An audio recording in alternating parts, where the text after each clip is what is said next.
Tired of fumbling through your wallet at the checkout line?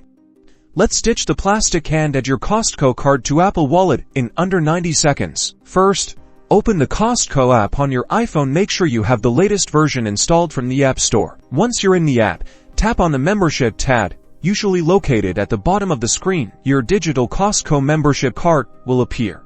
Look for a button that says Add to Apple Wallet. It's typically found right below your membership card. Tap it.